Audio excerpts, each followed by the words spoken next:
There is a place that sometimes appears in dreams on hot, sweltering days.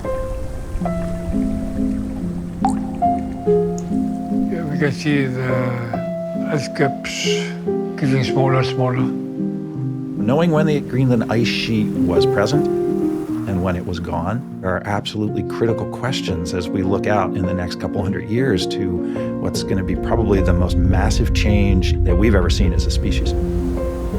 Paradoxically, our ability to look forward in time is best aided by looking backwards in time. We are looking back in time. We could, for instance, see what kind of cycles there are. This starts back in the Cold War, believe it or not, with the collection of the very first ice core that was drilled all the way through the entire thickness of the ice sheet of Greenland.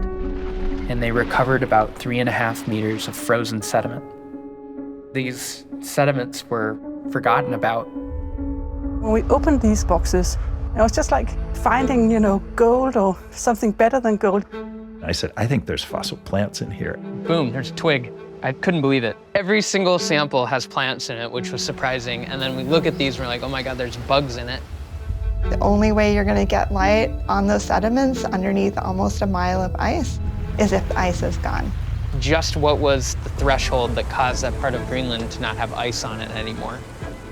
If you can have much lower CO2 and melt the Greenland ice sheet, what will happen if we have very high CO2? How long will it take to get how much smaller? And how much sea level rise over the next century? The sea level rise could be more than 5 meters. Had that core been taken apart and used up in the 1960s, we'd never know what we know now. Because the analyses that every one of us on this team does didn't exist.